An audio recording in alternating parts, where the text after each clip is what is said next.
এখানে অ্যাপ্রিকট, ফিচ এগুলার একটা অ্যারোমা পাওয়া যায়। আগামের মধ্যে এটা একটা স্পেশাল ভ্যারাইটি। এটার জন্য আপনারা প্রস্তুত হন, ঠকবেন না। ইনশাআল্লাহ ভালো একটা জাত আমি বলে রাখলাম। সালামু আলাইকুম ওয়া রাহমাতুল্লাহি ওয়া বারাকাতুহু। সুপ্রিয় বৃক্ষপ্রেমী ভাই বোনেরা, আমি খুবই একটা গুরুত্বপূর্ণ ভ্যারাইটি আপনাদেরকে ইন্ট্রোডিউস করে দিতে চাচ্ছি। যেটা আমার দৃষ্টিতে আমি মনে করি আগাম জাত হিসাবে একটা সেরা জাত হবে আমাদের দেশেও।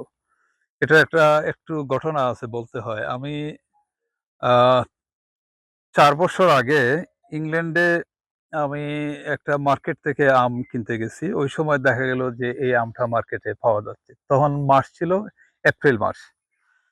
তো বক্সের মধ্যে আমগুলা খুব সুন্দর করে সাজানো। আমগুলা দেখেই আমার কাছে মনে হচ্ছে পরিচিত।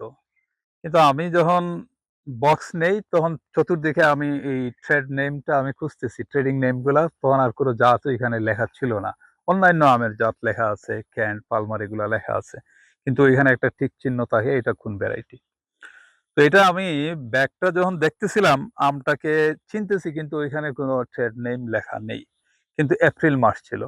ওই সময় আরেকটা আম ছিল, ২ টা ভ্যারাইটি একসাথে মার্কেটে এভেইলেবল ছিল। তার মধ্যে এটা একটা, এটা হলো রোজি গোল্ড। এবং এটা আমেরিকাতে আগাম ফলন হচ্ছে।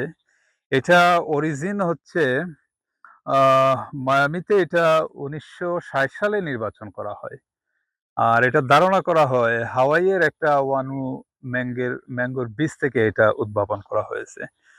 তো এটা অ্যাকচুয়ালি যখন আগাম হয় আর এত কালারফুল আম হবে, আমাদের এইখানে প্রাকৃতিগত কারণে কালারটা ওইভাবে আসে নাই। লালচে গোলাপি একটা কালার হয়। আর এটা খাওয়ার ক্ষেত্রে আমরা যে আদার্স অ্যারোমা গুলা পাবো, এখানে অ্যাপ্রিকট, ফিচ এগুলার একটা অ্যারোমা পাওয়া যায়।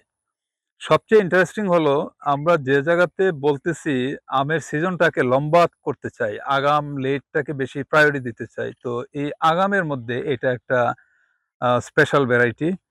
আর এই গাছটাও এত বিগারাস হয় না, সেমি ড্রপ নেচারের গাছ। এবং এটা যদি কেউ বাসা বাড়িতেও কেউ চাষ করতে চায়, প্রুনিং এর মাধ্যমে ম্যানেজমেন্ট করে এটা করতে পারবে। ইনশাআল্লাহ আমরা এটা গত সিজনে দেই নাই। অনেকেরই আবদার ছিল যারা আমাদের সাথে একটু আগ থেকে চারা আদান-প্রদান করছে, পরিচিত তারা চাইছিল, আমরা তেমন দেওয়া হয় নাই। তো ইনশাআল্লাহ এইবার আমরা এই জাতটাকে রিলিজ করতে যাচ্ছি। এটার জন্য আপনারা প্রস্তুত হন, ঠকবেন না। ইনশাআল্লাহ ভালো একটা জাত আমি বলে রাখলাম। ২-৩ বছর পরে এটার রেজাল্টটা আপনারা দেখতে পারবেন। আল্লাহ হাফেজ।